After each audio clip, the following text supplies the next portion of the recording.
Quick note to open the show. We actually had a little bit of a last-minute scheduling snafu with Jack, so there will be no settle up with the Settle Man this week. It'll be back next week. Enjoy the show, guys.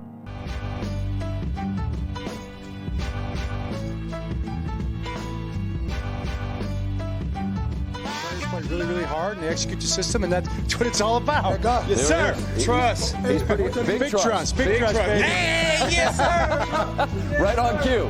Hey, right on cue. Hey, let me.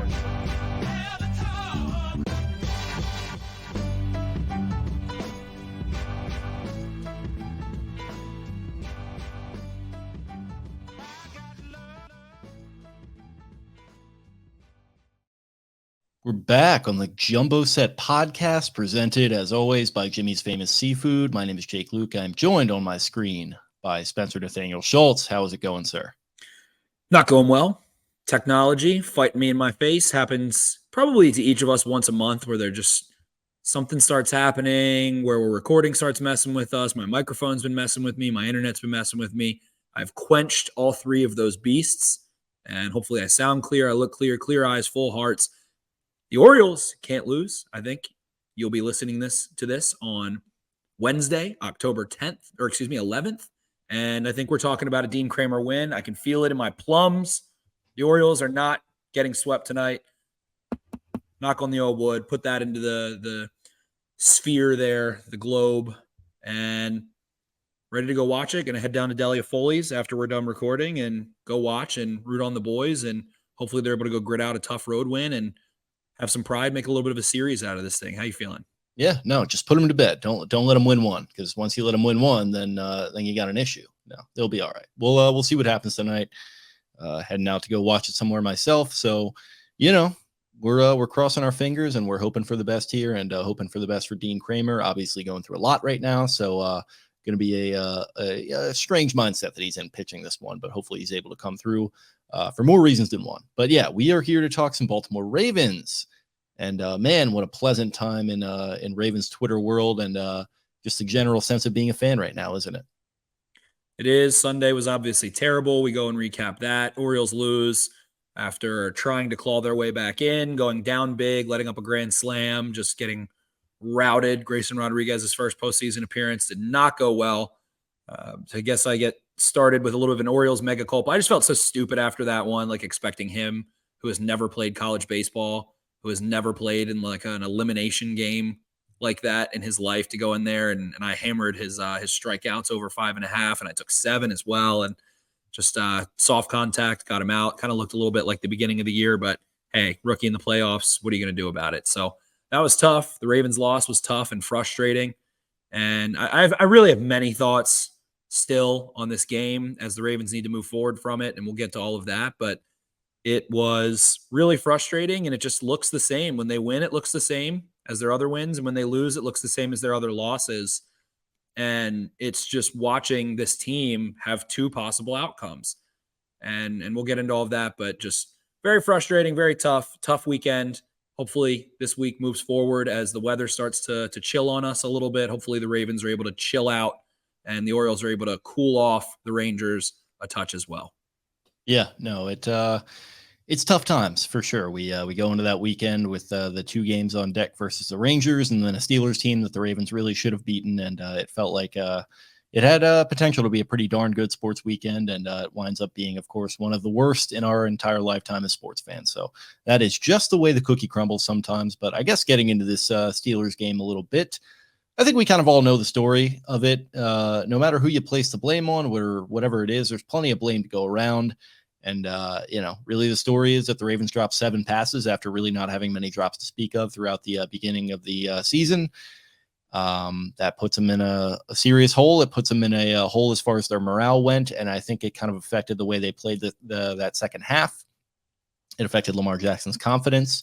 It affected the receivers' confidence. And ultimately, they really didn't show up from a coaching standpoint either in the clutch there. I think there were some, it might have been a little bit overblown, some of the John Harbaugh stuff, but I think there were definitely still some operational issues that he's responsible for that really cost him. So overall, just a total team loss, except for the defense, who I think played very admirably. And yeah, where do you go from here? You're 3-2. division is still what it is. I don't think it's that great necessarily. I still think the Ravens are the best team, and I like their odds to go ahead and win it. But I don't know. Initial thoughts after the game. It was the same type of loss that they keep putting out. And to me, it looks like when you go back, I watched all of the tape. I didn't watch all of the defense. I watched it. I got everything I needed out of it. This is what happened. The Steelers just ran the football, threw some short passes underneath generally, and let the Ravens implode. They did it last year in prime time and then stuck a knife through the Ravens' heart. Najee Harris over Roquan Smith at the end of the game. Same result, different day. In the Ravens' wins, they have done what the Steelers did. They're better than the Steelers. So they're able to kind of go out and get a lead over the Browns and get a lead over the Texans and get a lead over the Bengals. But when we go watch, and we've talked about Todd Monken going down being able to manufacture these drives, the scripted stuff, it's the same thing the Steelers do, but the Ravens are just better. They're able to run the ball, dump the ball off underneath. They put the ball in Lamar Jackson's hands. They protect him, and then they play defense. That's what you are right now. So the Steelers just played as conservatively as possible all game long offensively. The Steelers also have a really good defense. They showed you what you need to do. The passes, the drop passes, all of that. I have a whole YouTube video on that. Go check out on the Exit 52 channel. You can go check out Spenny Spotlight. I have a playlist right there, and I called them the Baltimore Butterfingers. There's all this talk about the rugby balls, so on and so forth. And I messed up. I should have made the font blue instead of black, like the Butterfingers logo. I really messed up. That's been killing me. It does look funny. Please applaud my thumbnail I made for it. But the rugby stuff, whatever, their hands are just wide. And I put a play where you see Odell Beckham have tight hands. It's like in gym class. Your gym teacher teaches you this. Touch your thumbs, cross your index fingers. Touch your hands together. Touch them. Make the Jay-Z, the Illuminati. You see Daniel Sweeney. Coach Sweeney got that drip, and now he's on TikTok. Exactly. And then you see Mark Andrews with his big white gloves looking like his Mickey Mouse hands. He's basically the best. He's as good as Travis Kelce, other than Travis Kelce sticks his hands together and catches the football. Like, go check out JT O'Sullivan, did quarterback school in Lamar Jackson again. Talks about how incredible Mark Andrews is, the things he's able to do with route pacing, the things he's able to do at full speed at his size. So good. So good. A Lincoln Riley disciple, full speed route runner, can really turn some angles, do things, and drops the football. And it's like Zay Flowers, Rashad Bateman, and Mark Andrews are three guys that have always dropped the football. At Minnesota, Rashad Bateman dropped the football. At Boston College, Zay Flowers dropped the football. Nelson Aguilar, throughout his entire life, drops the football. Mark Andrews at Oklahoma. So it was really just bad timing of all of them to have their worst trait as a pass catcher. Bad hands, bad hand positioning come out. And then you go look at Odell Beckham, who doesn't have that issue. And you see an RPO pass that was a little outside of Mark Andrews' frame. And then you watch a slant that Odell Beckham catches, same distance, same kind of catch. Andrews was a little lower, sure, but Beckham has good hand placement. It was just as simple as that. The Zay Flower, really, I want to go back, though. So we watched the Steelers do nothing for 4 quarters. Then the Ravens send an all-out blitz, and they make one play at the end of the game. That's what they keep doing to the Ravens. They're showing you what it takes to win. Don't make mistakes. Let the other team make mistakes. But you have Lamar Jackson and just as good, if not better, of a defense. The Ravens have all these guys, Marlon Humphrey, Ronnie Stanley, Tyus Bowser, Gus Edwards is in and out, Justice Hill is in and out, Tyler Linderbaum is in and out, Odell Beckham's in and out. All these guys, Marcus Williams, guys who have missed 5, 10, 15 practices, 2, 3, 4, 5 games, who are still getting integrated. Slow the game down. Be more intentional. Be more conservative. You're not in your final form yet.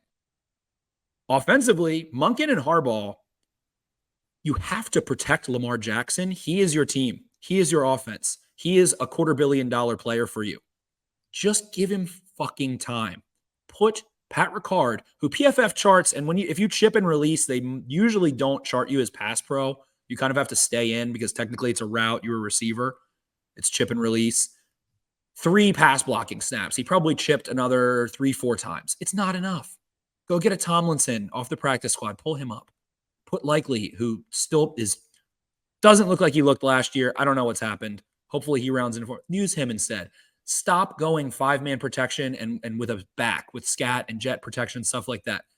Protect him.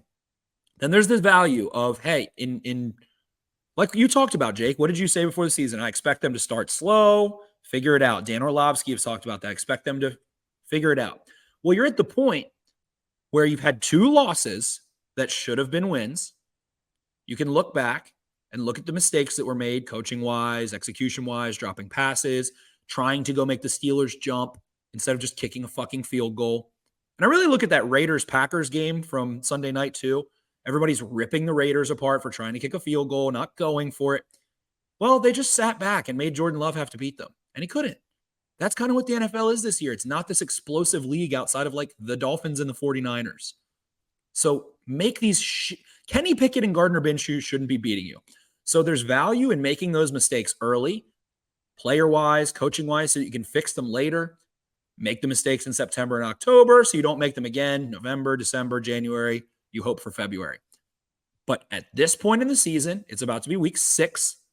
You can't lose any more games for the same reason. And again, to your point, and walk away and be like, we'll do better next time. We'll clean it up. All those things. And fans hate when Harbaugh says that. He just protects his guys. Whatever. Don't care about that. But to your point again, Jake, you said this, I believe, on the review Sunday night, the reaction show.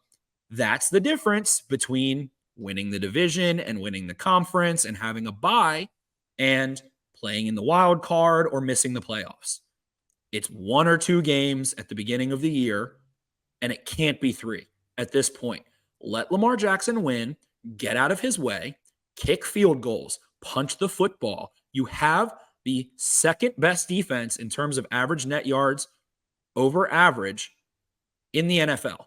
The 49ers really only have the better unit in the NFL.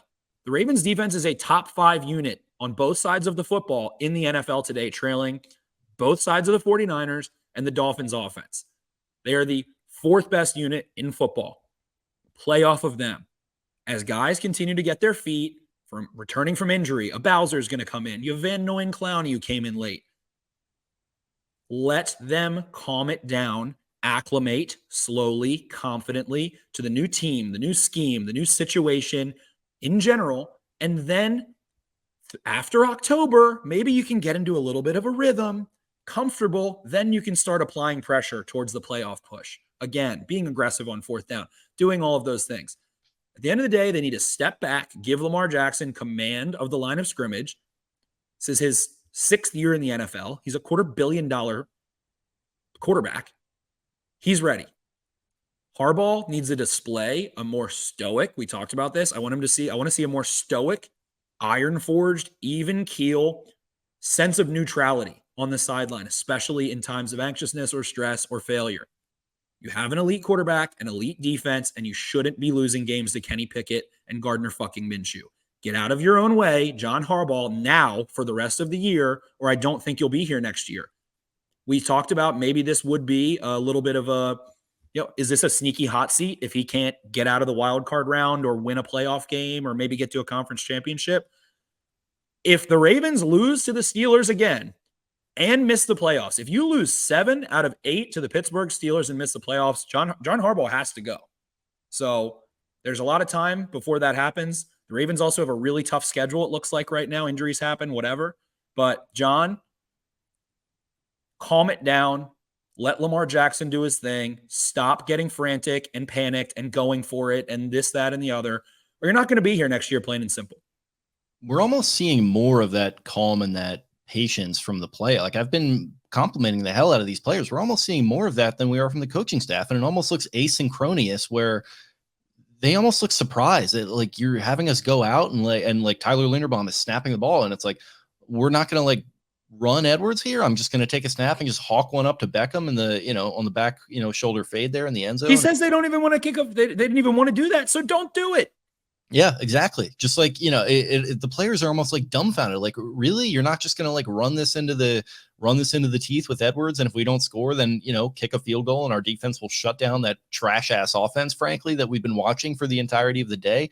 It just, there's something very out of sync as far as like how Harbaugh seems to feel about this team versus how talented they are, and at the very least how composed and poised they are a lot of the time. Like, you just, to your point, you don't need to outfox yourself, you don't need to outthink yourself in the way that you are. And really, this kind of was the litmus test for me. Like, are they going to be? Because I felt like, I definitely was pretty frustrated after that Indy loss. It's like, how many years are we gonna fucking do this? But then they go and they have the Cleveland win, and it looked like things were cleaned up. And I picked them to, against my inner intuition, I picked them to go and win this Pittsburgh game going away to an extent, because it's like, they're just better. And I feel like they have the talent this year, and the coaching staff has always been there. And the common denominator is the head coach. And yeah, man, if they don't start to clean this shit up, and I don't have a whole lot more to say on this game, frankly, at least in a macro sense, if they don't start to clean this shit up, like, yeah, it's time to have that conversation about them, because you got two guys on this coaching staff that could step up tomorrow and be the head coach, and I'd be pretty comfortable with that. And there's probably going to be guys on the market that'll be hot candidates as well. So, without saying too much more on the fact, it's got to be cleaned up, or, it's going to be a tough conversation. It's going to have to be had. And are we having this conversation if 2 out of those 7 passes are caught, 3, 4 out of those 7 passes are caught? Probably not. But shit goes wrong during games. It's not the only time that shit goes wrong. Losses, and 1 or 2 of those losses, like we say, those are the difference in the 3 seed or the 1 seed or the 6 seed and the 3 seed. Like, it's so fucking marginal, but It is definitely living in those margins every single year. And at this point, it's tough. It's tough to keep trying to. I'm going to pass the mic to you for a second. You're right there. Okay. Well, yeah. I got a couple of buddies coming over. We're going to go watch the game. We got Justin Riley coming over. We got a little live studio audience here. It sounds we got a live studio audience coming on in. So they were coming in. The door was locked. It's been dark in here. Situation walking in.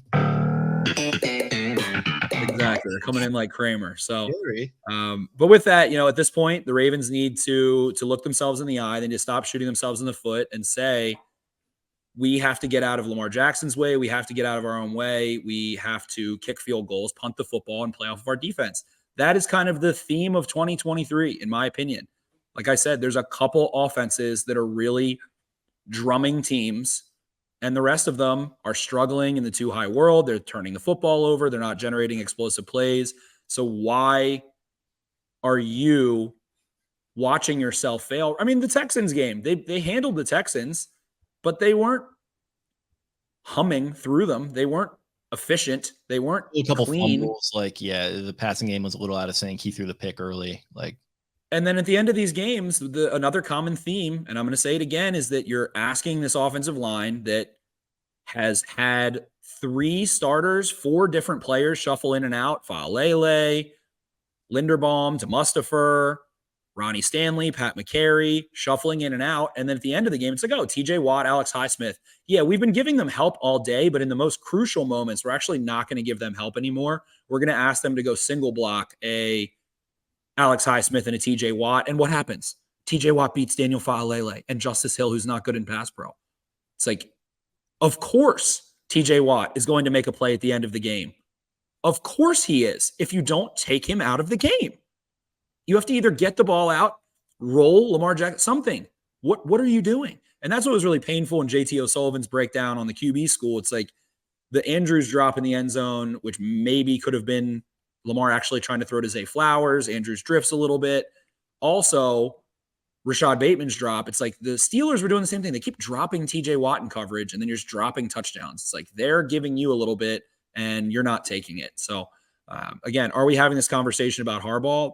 No, but then when shit hits the fan, if those players make those catches, then when shit hits the fan, it's panic. It's frantic decisions. It's frantic play. It's the John Harbaugh open mouth Macaulay Culkin face. And you look at guys like Patrick Queen and go tweet out after the game, same shit, different day, or say to the reporter, same shit. It's the same thing every time. The defense is elite. They have been able to completely thwart, aside from a couple Zach Moss runs that were well set up to run at guys like Jeremiah Moon, everyone's ground game. They're solid on the back end. Marlon Humphrey gets beat, but they're not blowing coverages. Like, Have they blown a coverage this season? Maybe now they will against the Titans because I said it out loud, but they're not making mistakes. They're getting beaten sometimes, but let those guys go win you games. You have to let your defense win you games. You have to let Lamar Jackson win you games. And hey, you know, Gus Edwards, it's really frustrating to watch him continuously not get used around the goal line. Arguably, actually not arguably, he is the best short yardage back in the NFL since he came in the NFL. Converts 90% of his 3rd and 4th and 2s or shorter, and you never let him ram the ball into the end zone, ever. It doesn't matter if it's Roman. It doesn't matter if it's Monken. They just won't let big boy Gus Edwards, a 4-star fullback, he was a fullback in high school, go ram into the end zone. Instead, you have to throw a goal line fade out of shotgun to Odell Beckham that you didn't need to do at all. And after the game, they asked Harbaugh, you know, why didn't you run Edwards again? He said, we did on the first play. And I was like, did they get stuffed? I went back and watched. No, he got like 6 yards. Yeah, Seattle also ran Marshawn Lynch once. Exactly. So it's like, oh, well, we did it on the first. Oh, God forbid you run your gigantic running back and plunge him into the end zone multiple times. So, you know, all of those things are just, again, you kind of want to move on from losses, move on from this game. But I think Mark Andrews' quote after the game, he says, you know, it's like we're a sleeping giant. We just haven't woken up. Yeah, it does feel that way. And it feels like the players are awake and John Harbaugh might not be yet. And Johnny boy, if you don't wake up now, I think you might be taking some late afternoon naps next season down in Boca Raton. Might be in for a rude awakening there. Okay. Well, that seems like the macro take on it all, notebook wise. You want to get into some segments here? I know we got the Settleman actually rolling in after we record this here. So yeah, we'll have Jack rolling in a little bit here. And with that, I mean, Mega Culpa for me, I did pick the Ravens to win.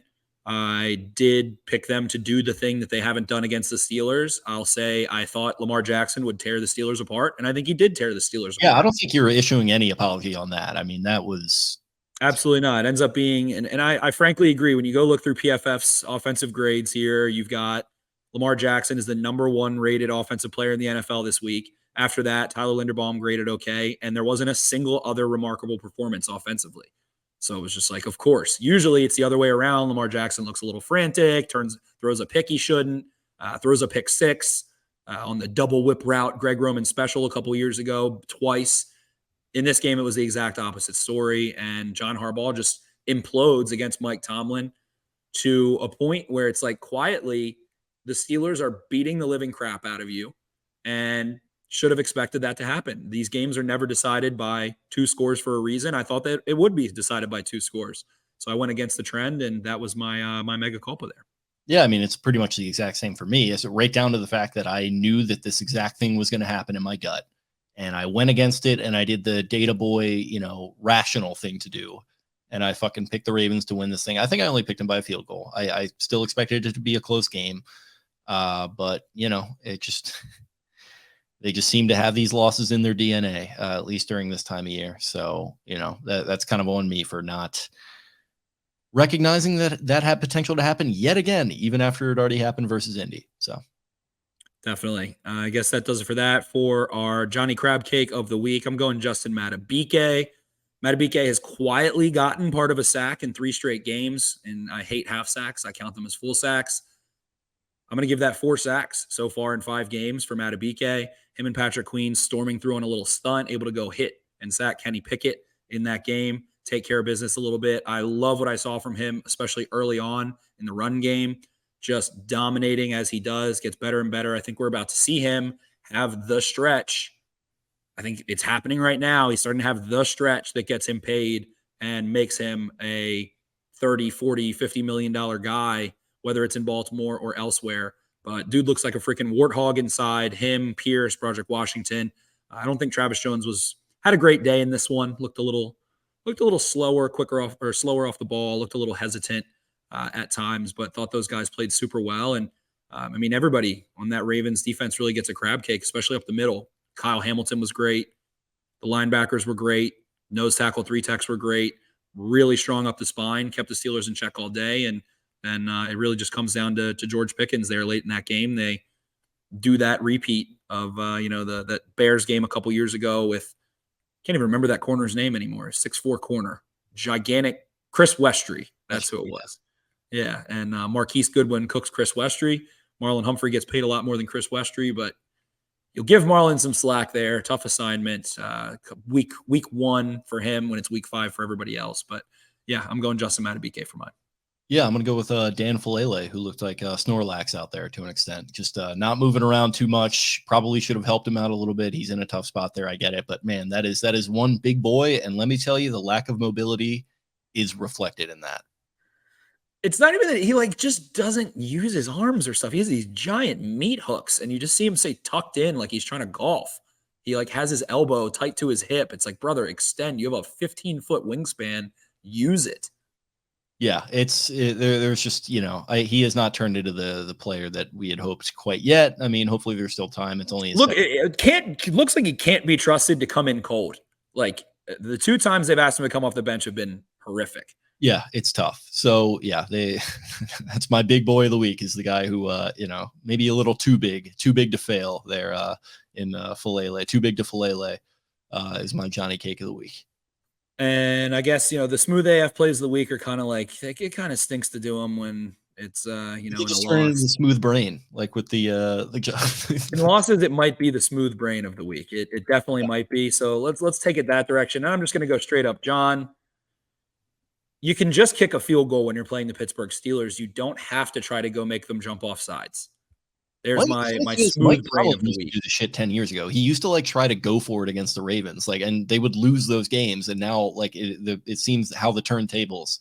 The game, I think, what was that, 2021, where they try to flip the ball over TJ Watt's head, 2-point conversion. They lose 20-19 instead of kicking the extra point. Mike Tomlin makes the comment after and says, we expect them to do it every time. It's not a surprise. They're not taking us by surprise anymore. And then 2 years later, John is still trying to take them by surprise on every 4th down, on everything. Just if you want, and like you said, Jake, I don't think you should have gone for it there. I'm sure the win probabilities and everything. Sure. Just run counter, man. Like you said, just run counter. They haven't stopped it in 5 years. They can't stop counter. You have Gus Edwards, and just every single short yardage situation, don't ever want to threaten to use him at all whatsoever. It makes no sense. That is my big brain, smooth brain of the week. What do you have for us? Yeah, I mean, it's the coaching staff in general. It's like what are we doing allowing the offense to go out there? Oh, we're going to draw them offside. Why do you have to draw them offside? Just kick the fucking field goal. Why do we have to overthink this? It's a little smooth brain for me. And then, I don't know what happened on the goal line fade. I don't necessarily hate that play call, but Lamar, let's put that more towards the outside. Make it so that it's either Odell's or it's out of bounds, that kind of thing. That whole thing was just absolutely foobar, literally from Jump Street. And that, I mean, it's funny because when I think Seymour recovered the punt, and I had the exact same vibe in my head. And again, easy to say now, but I had the exact same vibe in my head as when Huntley did not score on that long run versus the Bengals. It's like, oh, fuck, something bad is going to happen here now that he didn't score a touchdown. I had that feeling in my gut. The first 2 plays, looked promising to me. Okay, whatever. You kick the field goal, you get out of town, let your defense do their job. But, throwing it up for Odell Beckham versus, of all fucking people, Joey Porter Jr. They made a big deal of him coming into that game too. And as soon as he checked in, that was another bad feeling. This little fucker is just going to do exactly what his dad did to me for however long back when he was in a Steelers uniform. And there you go. Joey Porter said that he told Odell Beckham after that, go be a family man. Just the most disrespectful line of all time. I saw somebody say, but time to dust off that podcasting equipment, which I thought was, which is good. I love it. I love Joey Porter Jr. coming in and talking that talk in the Ravens-Steelers rivalry. John, if you don't beat the Steelers and you miss the playoffs, you're done. I think that's kind of the threshold I'm laying down. That's how I feel. That's where I'm at. That was the smooth brain of the week, which we'll be doing in losses, and could have been a little smoother, could have been a little more suave. Maybe John should have used some Smooth AF CBD, lavender, shaving, and grooming products. When a Baltimore barber wanted to use the best shaving cream possible, he decided to make his own. Shave, moisturize, wash, and condition. If you're tired of his and hers taking up space in your bathroom with a bunch of pink razors and blue razors and pink bullshit, then use Smooth AF, smoothafproducts.com. It's now ours instead of his and hers. Again, go check out their CBD shaving and grooming products that will leave you feeling relaxed, smelling good, and looking better at smoothafproducts.com. Very smooth. Smooth ad read there. Doing my best. Do better, John. Do better, John. We've gone to bat for you for a long time. Do better here. We need to. I like the people that are anti-John. Like it's proof. The old PFT saying, if you stick to a take long enough, you'll never be wrong. So just like have your takes and stick with them for however many years, and you'll eventually be right. And we'll see what happens. Plenty of time to go in the season. I know we like to be prisoners of the moment sometimes. Plenty of time. Every single week, everyone's a prisoner of the moment. It's a week-to-week league. If they win, they're going to the Super Bowl. If they lose, fire everybody. That's kind of just been how it's felt, especially in this town for quite a few years now. Good news. They get to go to London, where they have no terrible, horrible, horrific, tragic memories or nightmares of getting drummed by the Jaguars 44-7. And they get to go play Mike Vrabel's Tennessee Titans, a team and coach that has definitely never beaten the living shit out of them physically, mentally, and emotionally ever before. That's never happened. So really just a perfect, just in time for fall. We like to use the crock pot, put a nice stew together, get some chili going. Just a nice crock pot of nightmare fuel right down your throat after you go blow a game in Pittsburgh that you should have won by 2-3 scores. Yeah, the bag juju chili. Maybe I'm gonna have to make a recipe there and put some of that together. It's it's not lining up great, I'll be honest. And the Titans, I know they've certainly had their issues this year. I'm sure we'll get into it in the preview, but London game, we've got Rashad Bateman out shopping for Balenciaga, which a lot of people really, really seem to have a problem with as he's touched down there in England. Who knows what's going on with some of these other guys. Good Instagram video of the linebackers in a cab together. Marlon's by himself in a hotel room doing some strange Cockney accent that I couldn't make heads or tails of. It's off to an interesting start, but it's a much different approach apparently to what happened last time. If you saw Jeff Z's article about the fact that they put a fucking task force on this thing about how to handle this week, which I don't know if that inspires confidence, but at least they're preparing this time.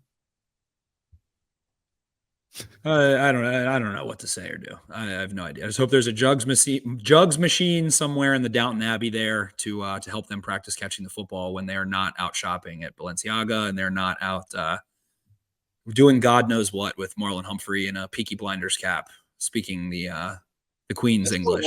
That's a Patrick Queen thing. He's the Peaky Blinders guy. That's very true. Very true. At this point, got to keep Lamar Jackson clean. I'm looking back, just trying to reflect. We're going to have Jack on in a minute to just settle up with the settle man. Lamar Jackson, when kept clean, has, not pressured, has averaged 7.5 yards per attempt, has made 5 big-time throws, 80% completion rate when he's under pressure, 6.2, 40% completion rate. He is 14 of 35 with a pick and a touchdown.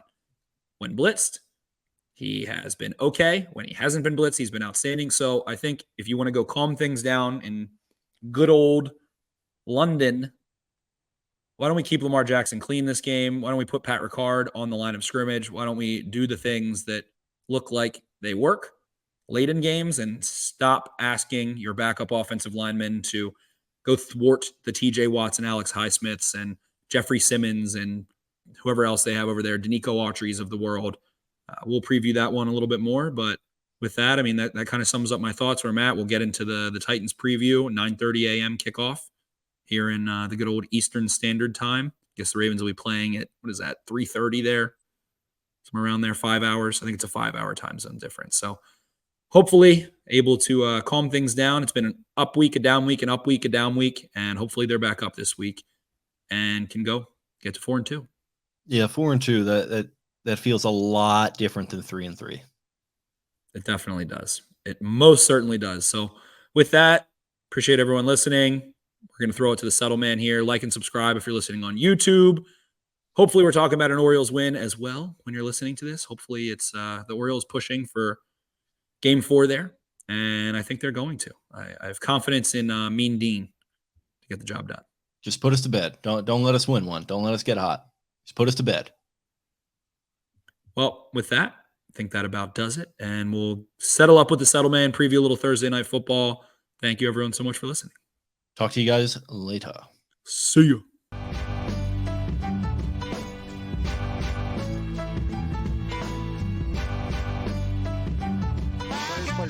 hard and they execute the system, and that's what it's all about. Yes, There sir. it is. Trust. He's pretty big trust. Big trust, baby. Hey, yes, sir. Right on cue. Hey, right on cue. Hey, let me.